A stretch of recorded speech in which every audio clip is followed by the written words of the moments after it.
Hello friends, स्वागत है आप सभी का Radha learning home YouTube channel पर। आज की इस वीडियो में हम सीटेट ईवीएस पेपर 1 के 2024 के प्रीवियस ईयर क्वेश्चन को इसमें देखेंगे। इसके पहले हमने 3 वीडियो में सीटेट पेपर 1 ईवीएस के जितने भी एनसीईआरटी का पोर्शन पूछा जाता है उस सभी को हम लोगों ने नोट्स के माध्यम से कवर कर लिया। तो अगर आपने वो वीडियोस नहीं देखे हैं तो जाकर प्लीज उसको देख लीजिएगा, वो आपके लिए काफी हेल्पफुल होगा। तो चलिए आज की वीडियो को स्टार्ट करते हैं। पहला क्वेश्चन है, ये 2024 में पूछा गया ईवीएस में। पर्यावरण अध्ययन का एक शिक्षक कुछ बच्चों की गतिविधि करने के दौरान कुछ महत्वपूर्ण घटनाओं का अवलोकन करता है। गतिविधि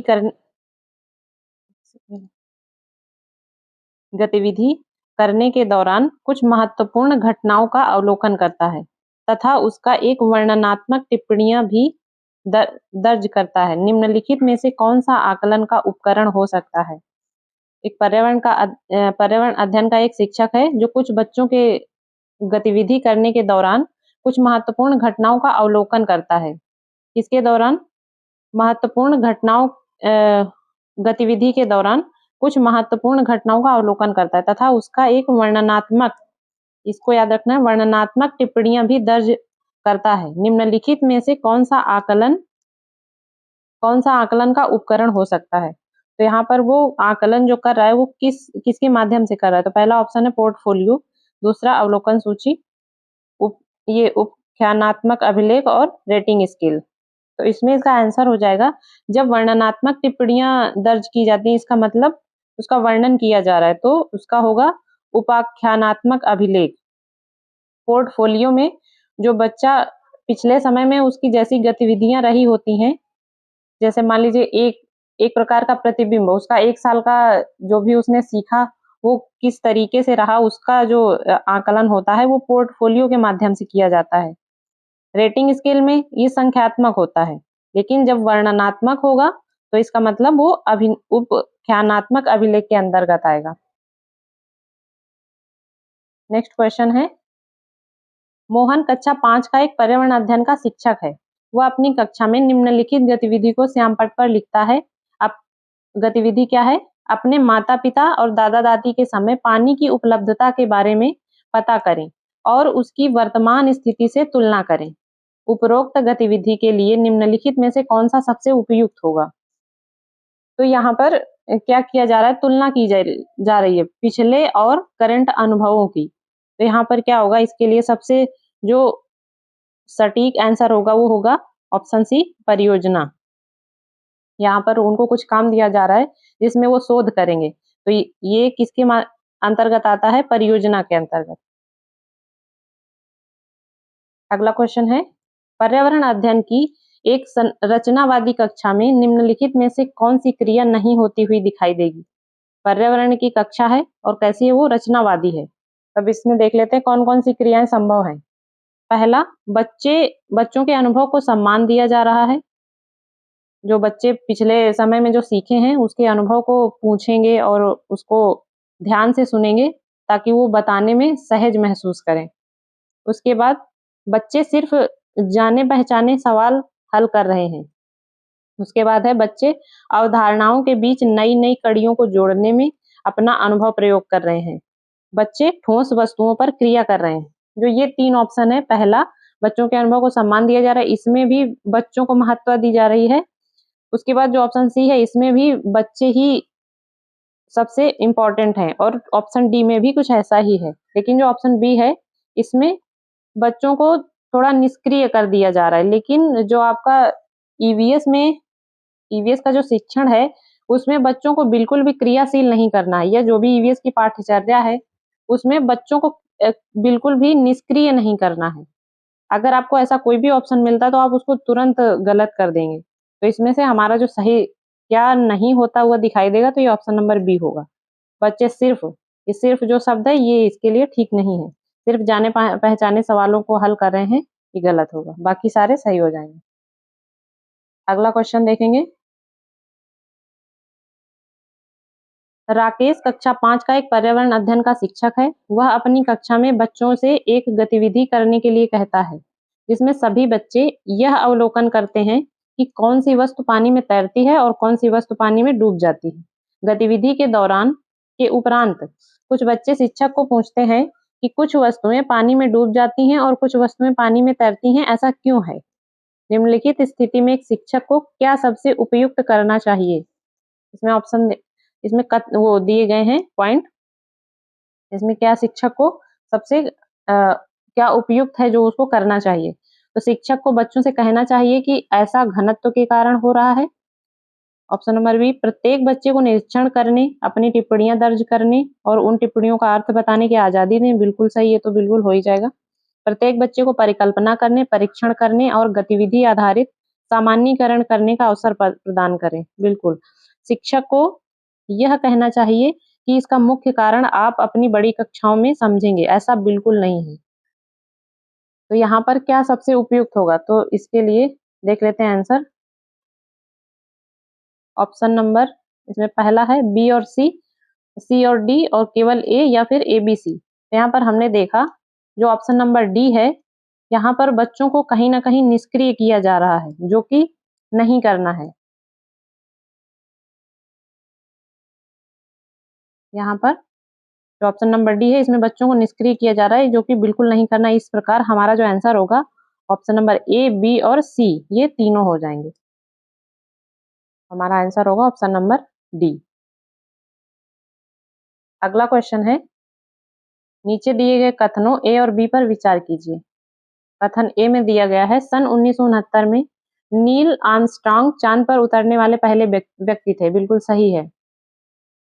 कथन बी, सन 2007 में कल्पना चावला अंतरिक्ष में सबसे लंबे समय तक रहने वाली पहली महिला थी। ये गलत है, क्योंकि 2003 में ही इनकी मृत्यु हो गई थी।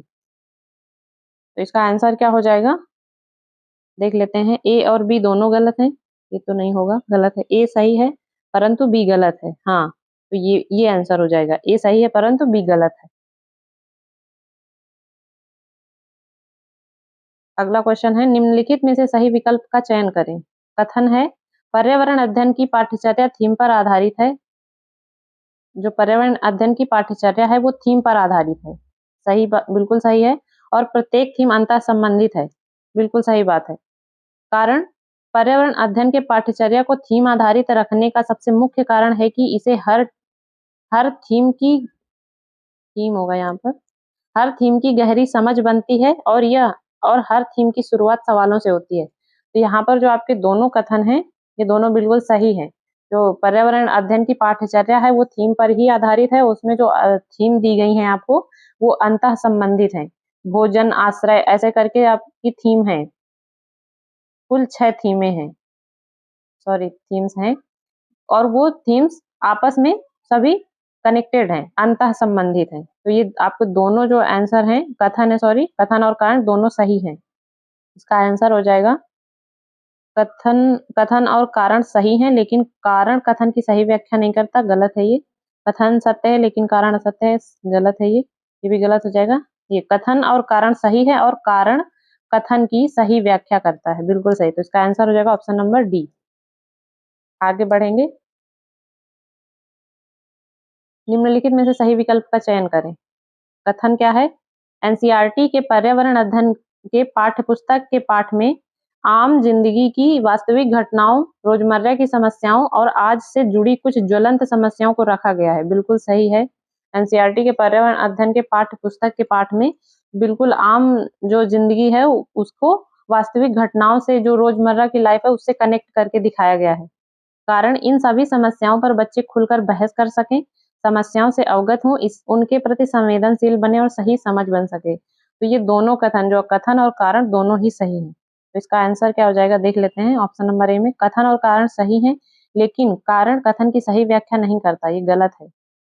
कथन सही है लेकिन कारण गलत है, ये भी गलत हो जाएगा, ये भी गलत।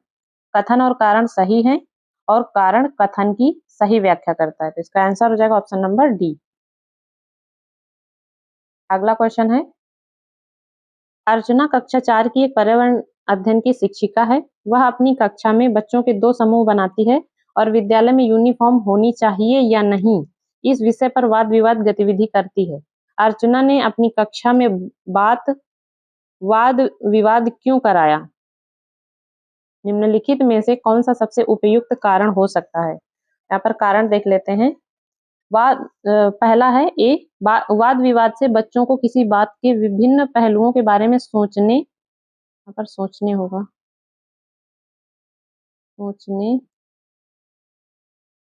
और समझने का मौका मिलता है, बिल्कुल सही बात है। कक्षा में बच्चों को अपनी राय रखने के लिए प्रोत्साहन मिलता है, सही है। कक्षा में बच्चों को अपने अनुभव साझा करने का अवसर प्राप्त होता है, बिल्कुल सही है। उसके बाद है ऑप्शन नंबर डी, वाद विवाद से बच्चे अपने साथियों के ज्ञान का आकलन कर सकते हैं। ये नहीं होगा, ये गलत हो जाएगा, क्योंकि 3, 4, 5 तक प्राइमरी स्टेज में तो बच्चों को मतलब अपने दोस्तों के ज्ञान का आकलन कर सकें, इतनी क्षमता उनमें डेवलप नहीं होती है, शिक्षक का कार्य है, तो ये नहीं होगा। यहाँ पर ऑप्शन क्या हो जाएगा, ए, बी और सी। तो यहाँ पर ऑप्शन नंबर ए सही होगा, ए, बी और सी सही है। आगे बढ़ेंगे, अगला क्वेश्चन है, अगला है कथन ए, जिन बकरियों के बालों से मुलायम पश्मीना शॉल बनाए जाते हैं वे लगभग 5000 मीटर ऊंचाई में पाए जाते हैं जहां बहुत सर्दी पड़ती है। कथन कारण में, इतनी सर्दी से बचने के लिए बकरियों के शरीर पर गर्म बालों के परत उग जाते हैं। यहाँ पर सही विकल्प चुनना है। उत्तर में क्या दिया हुआ है देख लेते हैं। ऑप्शन नंबर ए है, ए और आर सही है, किंतु आर ए की सही व्याख्या नहीं करता, गलत हो जाएगा, ये नहीं होगा। ए सही है परंतु आर गलत है, ये भी नहीं होगा, ये भी नहीं होगा। ऑप्शन नंबर डी, ए और आर सही हैं तथा आर ए की सही व्याख्या करता है। ऐसे बकरियां जिनसे हमें पश्मीना शॉल के लिए ऊन प्राप्त होती है, वे बकरियां बहुत ऊंचे और ठंडे मैदानों पर वो चरने के लिए वहां पर जाते हैं। चांगपा नाम के, लद्दाख में चांगपा नाम का एक घुमंतू लोग होते हैं, उनका ग्रुप होता है। वो लोग अपनी बकरियों को जब ठंड बढ़ जाती है तो ऊंचे मैदानों पर उनको, हरे घास के मैदानों पर उनको लेकर चले जाते हैं। आगे बढ़ेंगे,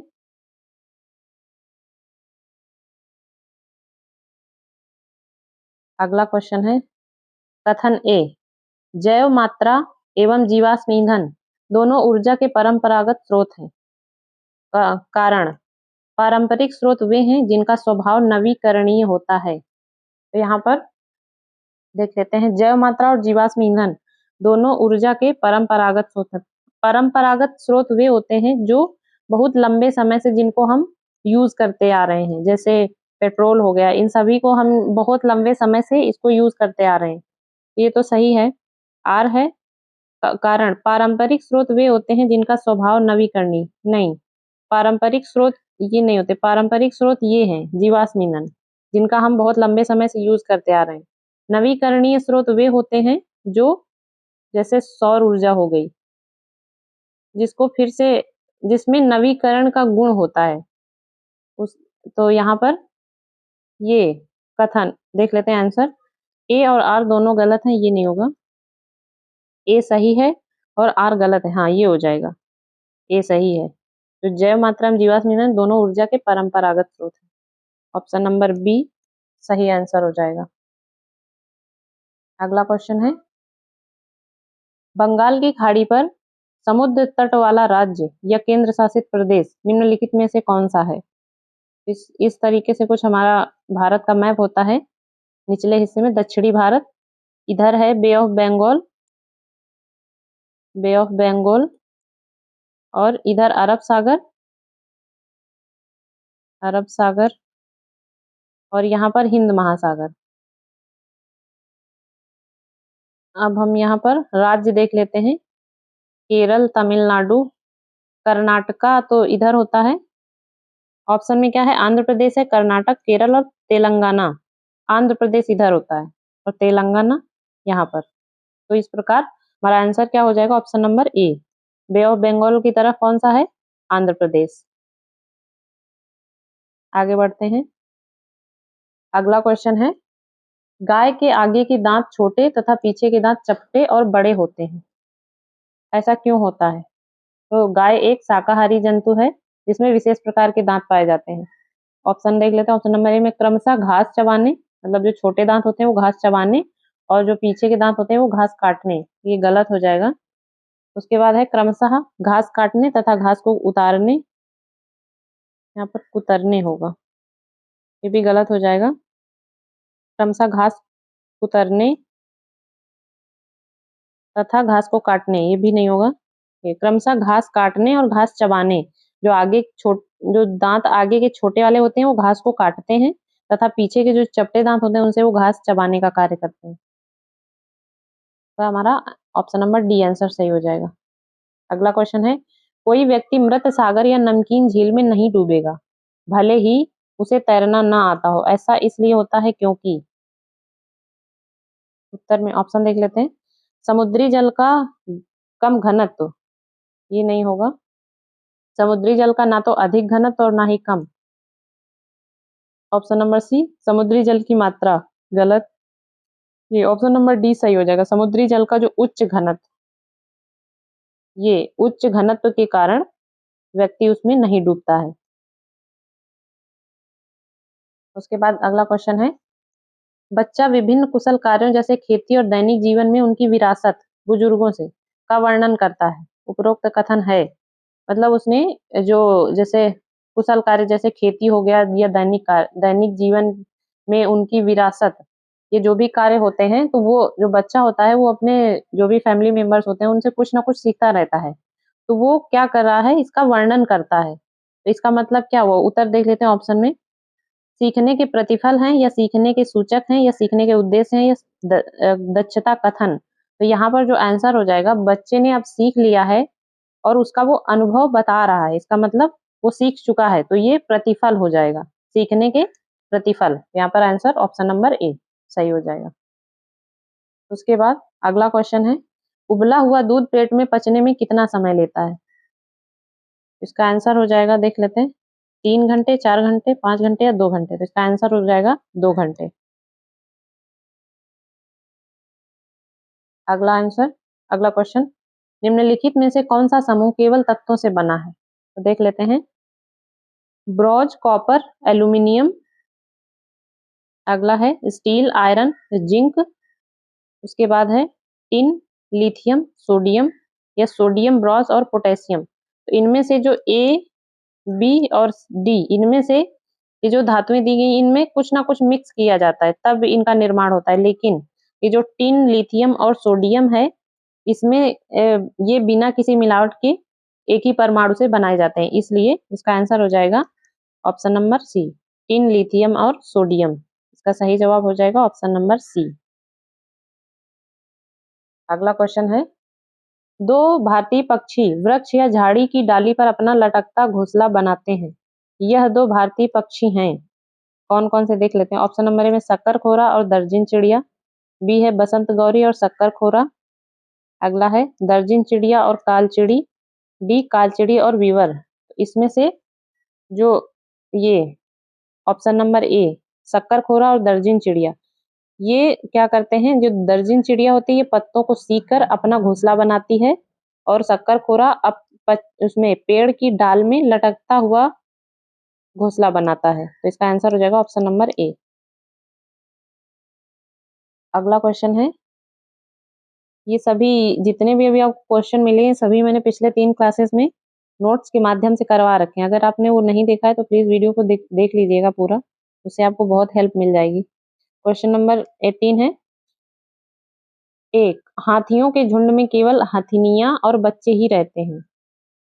बी में है हाथी 14-15 साल बाद झुंड छोड़ देते हैं और अकेले रहते हैं। इसका मैंने डिटेल एक्सप्लेनेशन अपने नोट्स में कर रखा है, आप उसको जाके जरूर देख लीजिएगा। हाथियों के झुंड में केवल हथिनियां और बच्चे होते हैं, बिल्कुल सही है। हाथियों का जो झुंड होता है उसमें सिर्फ हथिनियां और बच्चे ही होते हैं। उसके बाद जब हाथी या बच्चे जब 14 या 15 साल के हो जाते हैं तो ये झुंड छोड़ देते हैं और अकेले रहते हैं। इसका आंसर क्या देख लेते हैं। दोनों सही हैं किंतु बी एक ही सही व्याख्या नहीं करता, ये नहीं होगा, ये भी नहीं होगा, ये भी नहीं होगा।